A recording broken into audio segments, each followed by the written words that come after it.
After they denied my raise, I discovered a buried clause in a $65 million deal, recovered $430,000 overnight, and shifted the balance of power. The CEO, CFO, and general counsel were out within weeks. Oh, the sheer audacity. They thought I was invisible, just a quiet woman in a cardigan. They denied my raise, tossed my worth aside like trash, but what they didn't know was that they'd just signed their own death warrant, and I was holding the pen. It was 3:25 p.m. on a Friday when that email hit my inbox. You know the drill, right? The corporate coward's favorite time to deliver bad news, hoping you're already halfway out the door, too numb to react. The subject line pulsed on my screen like a migraine. Compensation review and Q2 adjustment. I didn't open it. Not right away. I just let it sit there, bold and unread, while I sipped my lukewarm green tea. I looked around Pinnacle Innovations, our mid-sized Silicon Valley disruptor. It always smelled of roasted coffee beans and desperation. To my left, the sales team was playing frantic ping-pong, high-fiving over a deal I knew was structured wrong. To my right, marketing interns were doing a TikTok dance about hustle culture. I'm Emily, 38. I'm the senior contract and intellectual property analyst. That means I'm the one who actually reads the 400-page documents our salespeople sign without a second glance. I'm the one making sure our source code isn't accidentally sold off to some shell company in the Caymans. I'm the invisible guardrail on a highway full of drunk drivers. Finally, I clicked. Hello, Emily, it began. We reviewed your performance metrics, which remain excellent. However, due to the current reallocation of Q2 liquidity into strategic acquisition channels, your raise was lost in legal. We simply do not have the approval code to move it through this cycle. Let's return next quarter. Best, Jake, HR business partner. Lost in legal. I stared at the phrase. It was cute. It was ironic. It was a lie so lazy it was almost offensive. I am legal. Or at least, I'm the foundation of it. Mark, our general counsel, who spends 80% of his time golfing and the other 20% asking me how to convert PDFs to Word, has no idea what a budget approval code even is. This was the third year in a row. 3 years ago, pandemic uncertainty.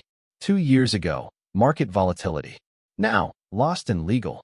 Meanwhile, I knew Jake had just approved a $12,000 retention bonus for a junior developer who'd broken the build server twice last month. I knew, because I'd done the NDA paperwork for it. I didn't scream. I didn't type a furious, all-caps response. I didn't even steal the excellent creamer from the break room. I'm a professional. I just slowly removed my glasses, cleaned them with a microfiber cloth, and felt a distinct, chilling switch flip in the back of my mind. It wasn't sadness. It wasn't even rage, really. It was clarity. They thought I was furniture. A robust, dependable, ergonomic chair you could sit in and completely forget about. They thought this because I was quiet, didn't play ping pong, didn't wear Patagonia vests, and didn't yell, "Let's go," when I closed a ticket. They thought I had no leverage. They were wrong. I looked again at the sales staff. They were celebrating the Vanguard account, the crown jewel, a $65 million joint venture with a major defense logistics company. It was the deal that would turn Pinnacle Innovations into a unicorn, the deal that funded the CEO's new glass-walled office. It was also a transaction I had drafted, not the glossy pitch deck, not the handshake. I wrote the master service agreement, the IP indemnity schedule, and the 60-page addendum on royalty structures. That addendum, it stood out in my mind. I wrote it 3 years ago, late at night, when the company was desperate and cash-strapped. We needed Vanguard to sign, but we couldn't give them the upfront equity they wanted. So, I created a performance-based royalty trigger. It was complex. It was buried in legal jargon that would make your eyes bleed if you didn't know exactly what you were searching for. I stood up. My knees popped slightly, a gentle reminder that I wasn't 25 anymore. I strolled past the ping-pong table. "Hello, Emily." Smile. "It's Friday," one of the account execs yelled, taking a wild shot at the wall. I offered him a weak, forced smile. "Have a wonderful weekend, Ethan." Then I walked into the safe file room. Most things were digital now, but the original Vanguard contract, with wet signatures, was still in the fireproof safe. I had the code, of course. I was the only one who ever went in there. The room smelled of ozone and dust. Click, click, clack. I pulled out the folder. 3 inches thick, navy blue. Copy of the completed Vanguard licensing agreement. I opened it to page 42, clause 14C. My finger traced the text. Times New Roman, size 10. Modest. Unassuming. Deadly. If the licensor, Pinnacle Innovations, achieves 3 consecutive quarters of 99.995% uptime while processing more than 5 terabytes of client data, the milestone's licensor acknowledges that intellectual property rights for the core algorithm will shift to a shared royalty model, entitling the original IP architect to a retroactive commission of 0.5% of gross contract value, unless the architect signs a waiver.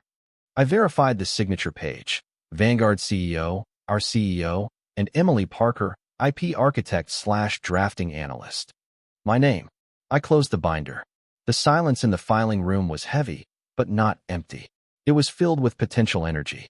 Lost in legal, I whispered to the empty room. The irony was delightful. My raise wasn't gone. It was right here, hidden in plain sight, accruing interest for 3 years. I wasn't going to respond to Jake. I wasn't going to beg. I was going to teach them the value of reading the fine print. I tucked the binder into my tote bag. Technically, taking original documents was a breach of company policy, but so was wage theft. And I had a feeling that by Monday morning, company policy wouldn't matter much. I spent the weekend in my home office, the polar opposite of Pinnacle Innovations. It's quiet, organized. No ping pong, just an extremely efficient espresso machine and a cat named Seraphim who judges me from a sunbeam. I had the contract. Now I needed the data. Clause 14C was a dormant trigger. It depended on performance metrics. If the company sucked, the clause was meaningless. If the company performed particularly well, the clause awoke, and it wanted to be fed. I accessed the admin dashboard. My access level is God mode. Not because I'm a hacker, but because 5 years ago, the CTO got tired of manually approving my audit log requests and just gave me root access to the data warehouse. He probably forgot he did it. People forget a lot of things about me. I retrieved the uptime reports for the previous 24 months. Q1 2023, 99.995% uptime. Q2 2023, 99.998%. Q3 2023, 99.999%. There it was, the first milestone. 3 consecutive quarters of near perfection. I remembered those months. The engineering staff had slept under their desks. I'd personally ordered 70 pizzas for late-night coding sessions. The CEO bought a Porsche to commemorate the team's tenacity. I got a $35 Starbucks gift card. Next, the data volume. Client data was handled at 10 terabytes, 12 terabytes, 18 terabytes, easily exceeding the 5 terabytes criterion. I sat back, the blue light of the monitor reflecting in my glasses. The math was straightforward, but the implications were startling. 0.5% of a $65 million contract over 5 years. That's $350,000. Plus retroactive fines for failure to inform, plus interest. We were looking at a minimum of $500,000. But it was more than just the money. It was the structure. I wrote Clause 14C as a poison pill to safeguard the company from a hostile takeover back when we were still a startup. It was meant to make stealing intellectual property expensive. But in their arrogance, this current executive team, most of whom were hired after I wrote the contract, had never bothered to study the legacy agreements. They treated the Vanguard contract like a cash cow, milking it dry, utterly oblivious that the pasture's fence was electrified. I printed every log. I printed the quarterly reports where the CEO boasted about these exact stats to the board. I printed the CTO's email certifying successful execution of Vanguard standards. I was building a paper fortification. Sunday night, I sat on my balcony with a glass of Cabernet Sauvignon, watching the California sunset bleed purple and orange across the hills. I thought about Jake from HR. His lost in legal email. He'd tried to save the company about $8,000 a year by denying my raise. In doing so, he'd forced me to evaluate my true worth. I pulled out my phone. I didn't call a lawyer. Not yet. I called the only person who would understand the delicious irony of the situation. I called the enemy. Well, enemy is a strong word. In the world of high-stakes contracts, opposing counsel isn't your adversary. They're your sparring partner. If you're good, there's a mutual respect. I dialed Nathaniel Turner. He was Vanguard's general counsel, a shark in a tailored suit who negotiated deals for defense companies. He terrified our CEO. He answered on the second ring. Emily. His voice was gravelly, like expensive scotch. Sunday. Either the servers are down, or you're quitting. Neither, Nathaniel, I said, stirring my drink. Just doing some housework. I was reviewing the MSA we signed 3 years ago, specifically the royalty amendment. The line paused. Then a long, heavy silence. I could hear him shift in his leather chair. Clause 14C, he asked. He knew. Of course, he knew. He was a good attorney. He'd probably flagged it years ago. I'd laughed at how risky it was for us, and he'd signed it because it didn't harm Vanguard. In fact, failing to pay the IP architect, me, would theoretically put Pinnacle Innovations in violation of vendor compliance guidelines. Clause 14C, I confirmed. It appears my company has ignored the notice requirements. The milestones were met 18 months ago, and they still haven't paid you? His voice dropped an octave. It wasn't pity. It was predatory interest. Not a dime.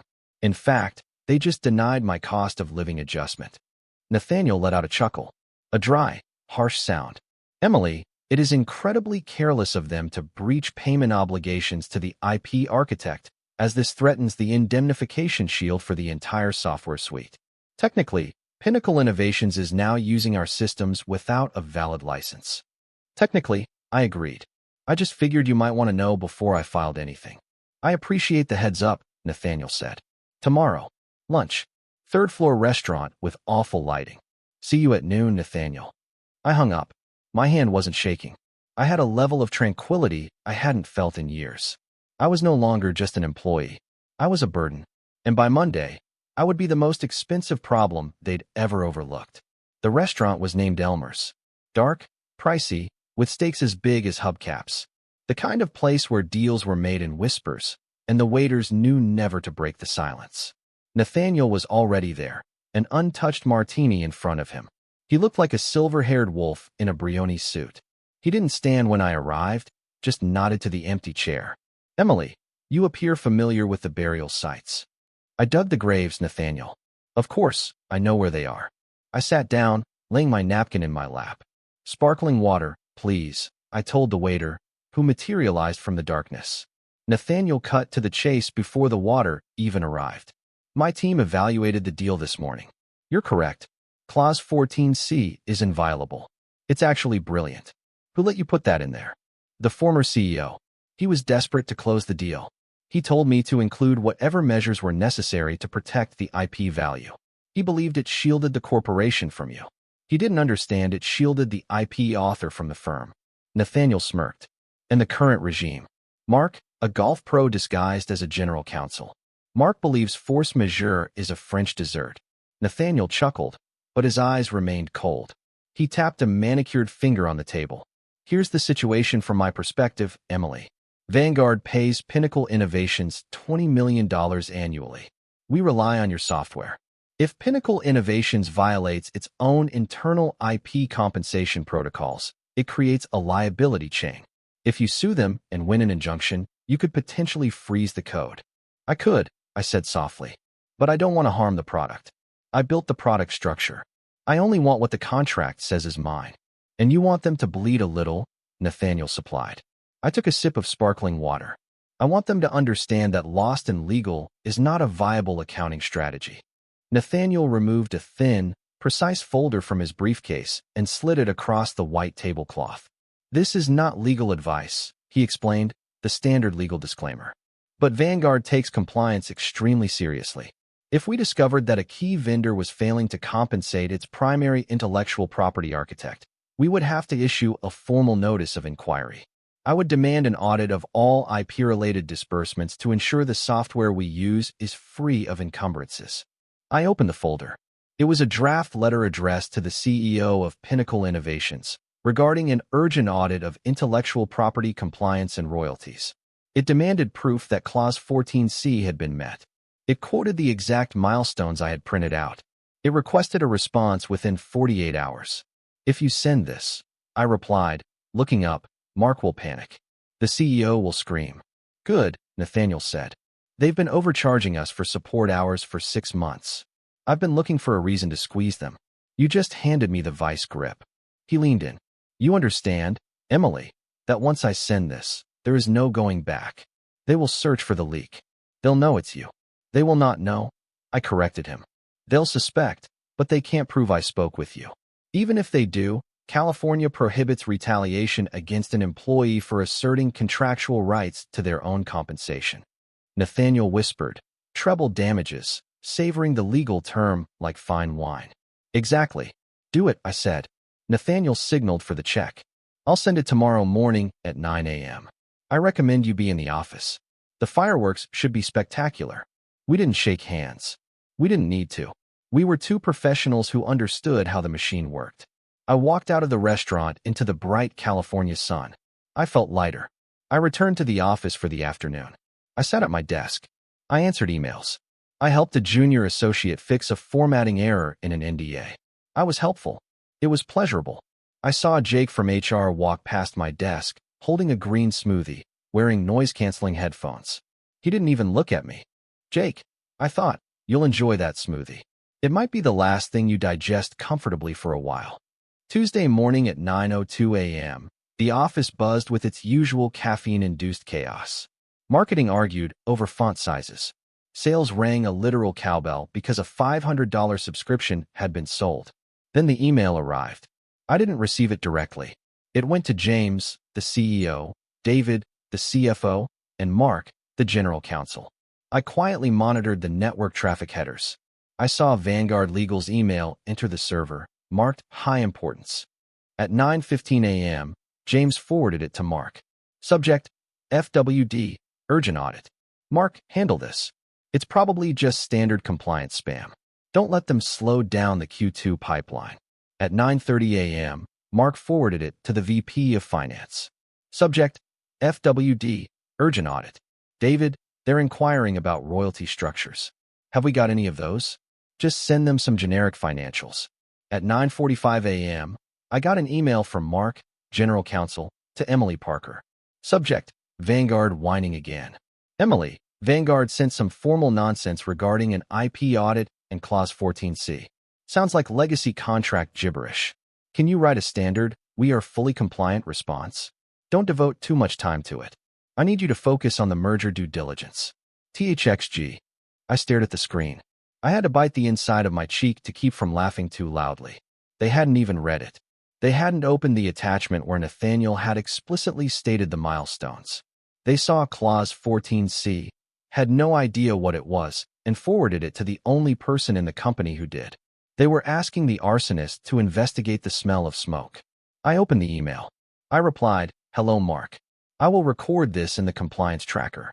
I need to retrieve the original files to confirm the precise language of Clause 14C. It may take a few days to cross-reference the performance logs. I'll keep you posted. Best wishes, Emily." Take your time, Mark replied immediately. Take my time. I wasn't about to take my time. I was planning to let the clock run out. The Vanguard letter demanded a reply within 48 hours. That meant Thursday morning. If we missed the deadline, Vanguard reserved the right to suspend payments pending an investigation. I added a new digital folder to my encrypted drive. I called it Contingency Escalation. Into it, I dragged 1. The original email from HR denying my raise. 2.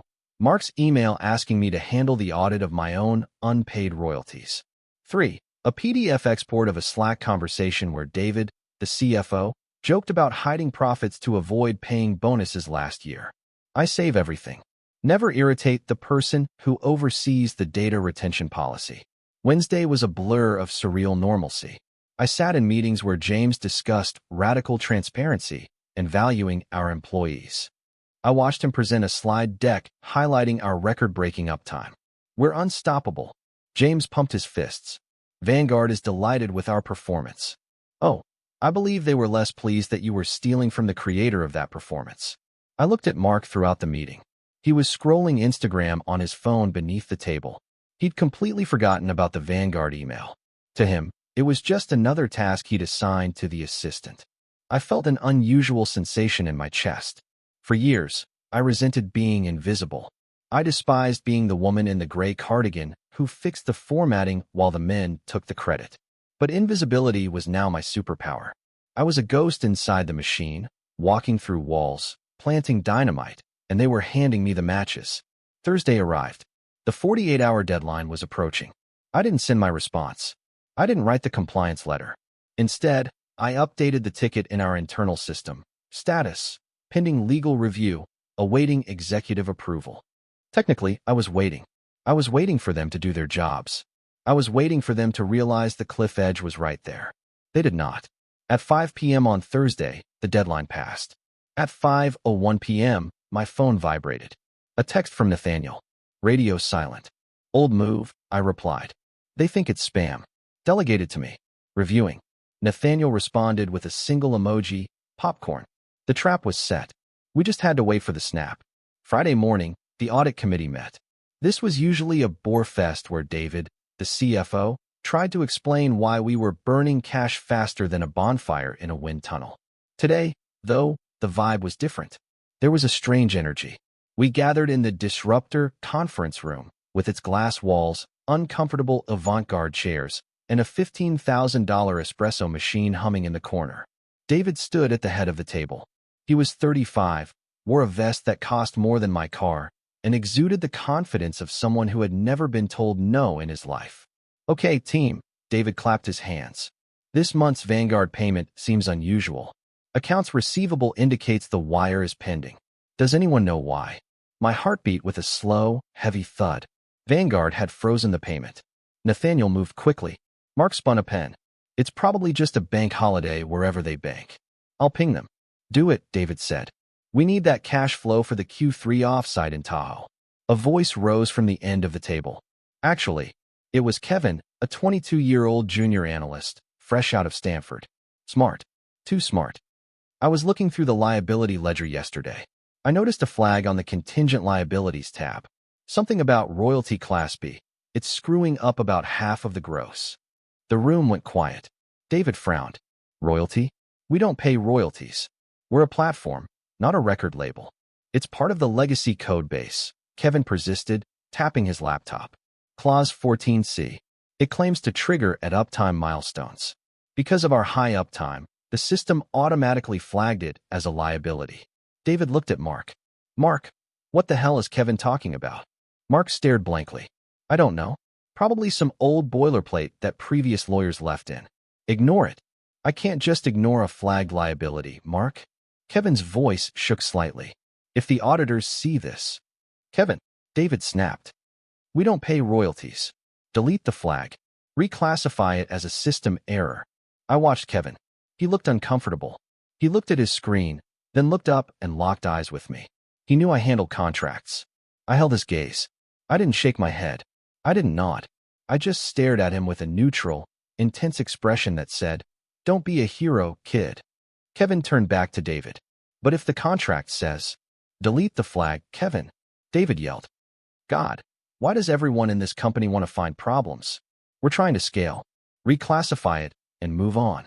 Kevin slumped. Okay, classifying as an error. He entered the command. The red flag on the screen vanished. They had just committed financial fraud by willfully concealing a known liability in front of witnesses. I quietly opened my notebook and recorded the time, 10:14 a.m. David orders removal of Clause 14C liability flag. Kevin complies under duress. David and Mark suddenly turned to me. Emily, you track the IP information. We don't owe anyone royalties, correct? This was the moment. I could lie to protect myself for the time being, but eventually implicate myself. Or I could tell the truth in a way they wouldn't hear. The contract language is extremely specific, David, I said with a steady voice. Clause 14C exists. It was signed by the previous executive team. Whether or not to acknowledge liability is an accounting decision, not a contractual one. See, David said, returning his attention to the room. It's legacy junk, a financial decision, and I've decided on zero. Moving on. He heard what he wanted to hear.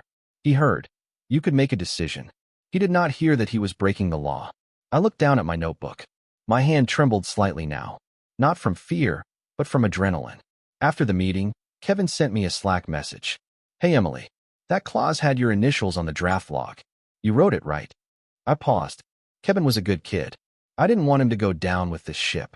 Kevin, if I were you, I would send David an email confirming his request to delete that flag. BCC your personal email. Just for your records. Emily, is it really that bad? Kevin, do it now. I saw Kevin's typing bubbles for a long time. Then they stopped. 10 minutes later, I received a BCC on an email from Kevin to David. Subject, confirmation of instructions to reclassify royalty flag. David, as per our meeting, I've removed the liability flag as instructed. Smart kid. He'd just bought himself a life raft. David and Mark had just drilled a hole in the Titanic's hull to drain the water. The weekend felt like holding your breath underwater. Vanguard had frozen the payment on Friday afternoon. Normally, this would set off alarms, but David, in his infinite wisdom, had left early for a networking retreat in Napa. Accounts receivable discovered the error, emailed David, received his out-of-office auto-reply, and decided it was a problem for Monday. A perfect storm. I spent Saturday morning with my personal attorney, Elena, a sharp, terrifying woman who worked from a strip mall office next to a Thai massage parlor. Don't let the location mislead you. Elena ate corporate lawyers for breakfast. I laid everything out. The binder, the emails, the lost in legal rejection, the timeline of ignored Vanguard notices, the notes from the finance meeting where David ordered the fraud. Elena's face was expressionless as she read. Snap, snap, snap. She finally looked up over her glasses. They are incredibly stupid, she stated. They are arrogant, I corrected. They believe rules are for others. Well, Elena smiled, revealing very white, sharp teeth. Rules are about to become prohibitively expensive for them. Here's the strategy. Vanguard sues for breach. Pinnacle Innovations will panic. They will try to fire you for not warning them. That's when we drop the whistleblower lawsuit. Retaliation, wage theft, and Sarbanes-Oxley violations, since they ordered the financial flag removed. I don't want to destroy the company, Elena, I said. All I want is my royalties and for them to admit they were wrong. Emily, she spoke gently. You can't get one without the other. You are a cancer. You have to cut it out. She wrote a letter of representation. To Pinnacle Innovations Legal Department. Re. Emily Parker's writings and claims regarding intellectual property royalties. Don't send it yet, Elena instructed. Wait for Vanguard to drop the hammer. Then, 10 minutes later, you send this to HR. It freezes them. They can't fire you if you have an active legal claim over the same issue for which they're being sued. Makes you untouchable. I went home. I cleaned my apartment. I scrubbed the grout in the shower. I had to do something with my hands. Sunday night, I couldn't sleep. I sat in my living room, staring at the dark screen of my television. I thought about the last 5 years. The late nights. The weekends I worked for free because we were a family. I missed my niece's baptism because the server crashed and I needed to review emergency vendor contracts. I had given them everything, and they couldn't even give me a cost of living increase. Your raise got lost in legal, I whispered into the darkness. It wasn't about money anymore. It was about dignity. It was about how they looked at me, but saw nothing. Tomorrow, they were going to look at me and see God. I opened my planner to Monday's date. I wrote one word, subpoena. I laid out my outfit for the next day. A black blazer, sharp and severe. I am the funeral for your professional suite, I thought. I checked my email one last time. Nothing from David. Nothing from Mark. They slept soundly, dreaming of bonuses in Tahoe. I turned off the lights. Sleep tight, boys, I advised. Winter is coming. Monday, 8:45 a.m. An all-hands meeting. This was a monthly ritual where James stood on a stage. Yes, we had a stage in the break room, discussing how we were changing the world. The room was packed. People held coffees, looking tired. James was up there, wearing a t-shirt that read Disrupt under a $1,500 blazer. This quarter is looking incredible, James exclaimed into the microphone. Vanguard is expanding. We anticipate a 20% growth trajectory. I stood in the back, leaning against a wall near the exit. I checked my watch. 8:52 a.m. The double doors in the back of the room opened. It wasn't a late employee. 2 men in dark suits entered. They were not dressed in tech casual. They wore federal court uniforms. Nathaniel Turner walked behind them. A hush fell over the room. Ripples of confusion spread from back to front. James paused mid-sentence. Can I help you, gentlemen? James inquired, squinting against the stage lights. Nathaniel walked directly to the stage. He didn't look at the crowd. He looked at James. James Foster, Nathaniel inquired. His voice didn't need a microphone. It carried. Yeah, who are you? One of the men in suits approached James and handed him a thick stack of papers bound with a heavy clip. You are being served, the man explained. Civil lawsuit for breach of contract, intellectual property theft, and willful noncompliance. Plaintiff, Vanguard Defense Logistics. The room went completely silent. You could hear the espresso machine hissing in the background. What's this? James laughed nervously.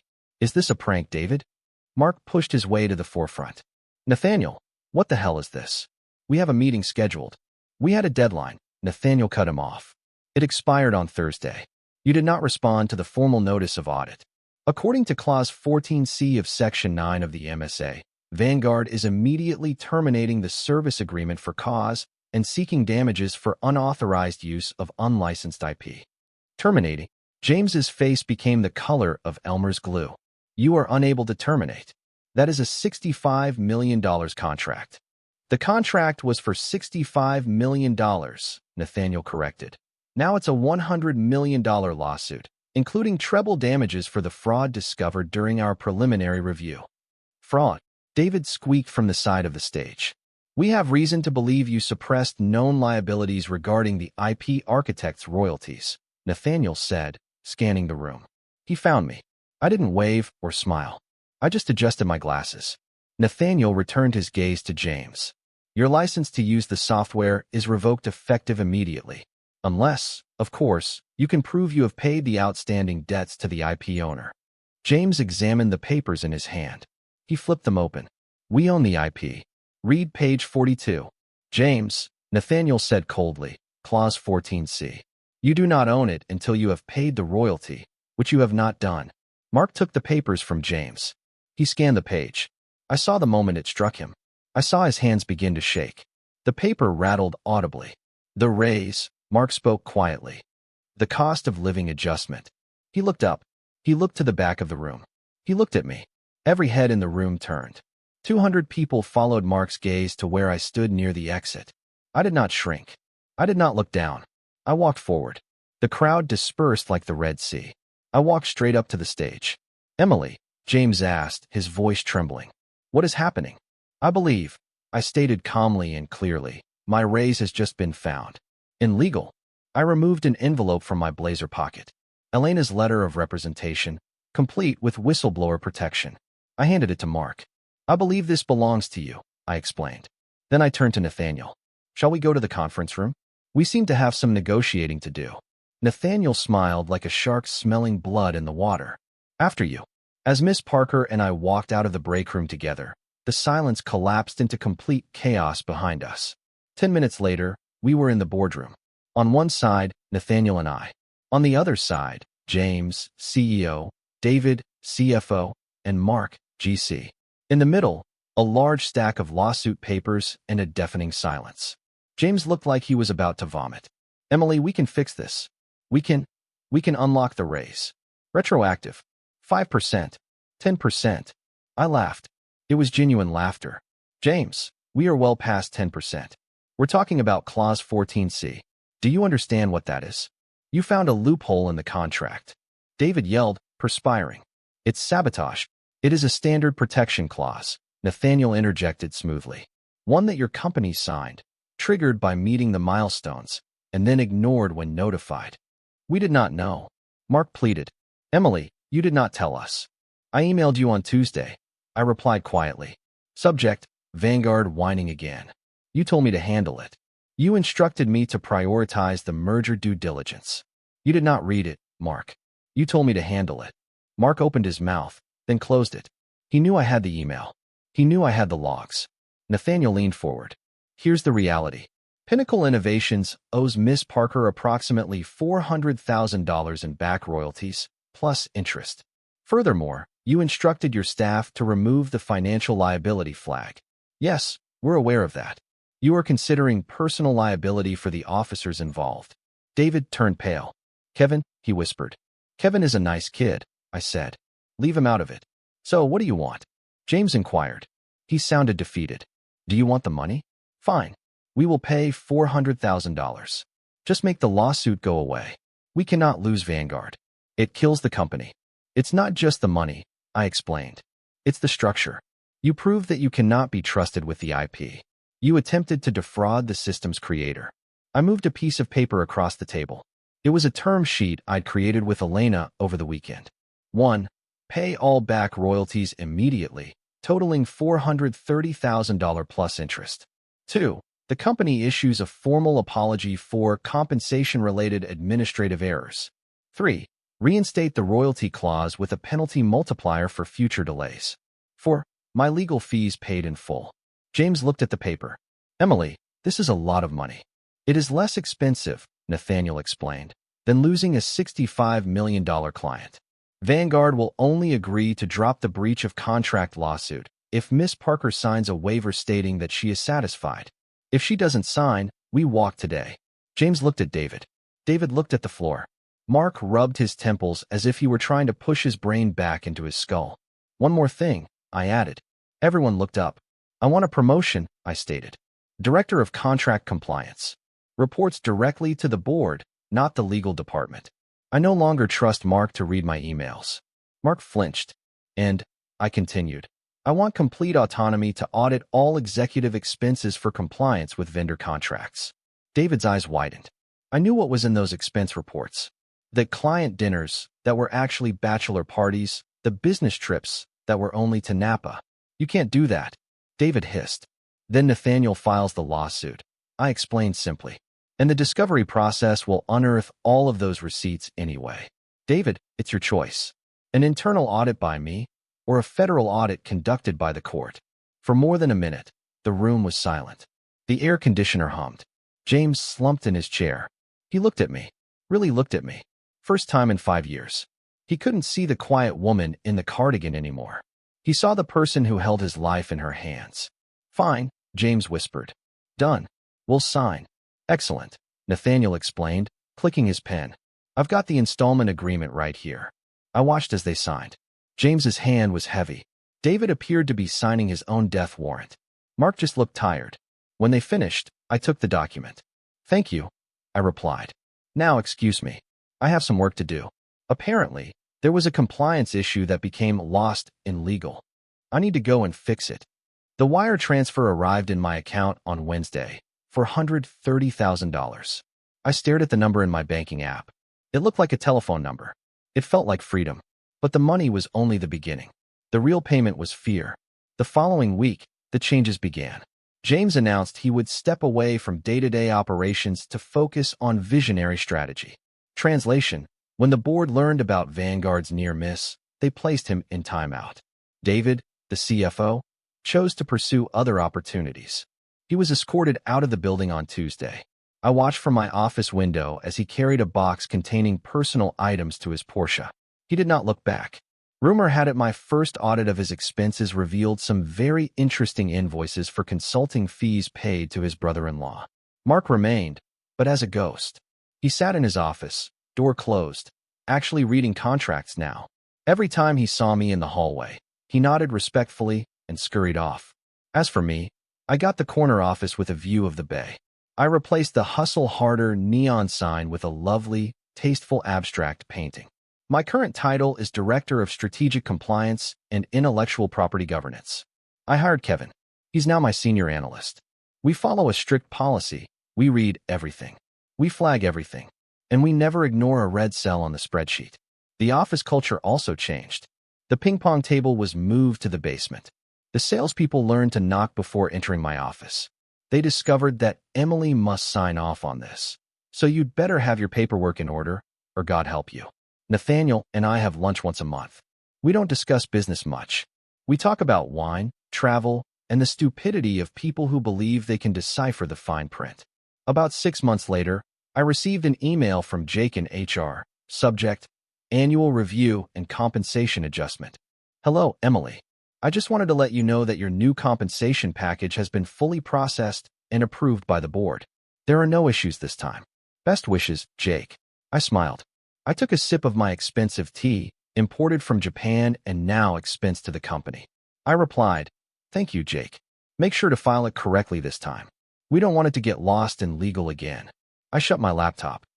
The sun was setting over Silicon Valley, casting long shadows across its glass buildings. They say the devil is in the details. They are wrong. The devil is the details, and she just received a promotion.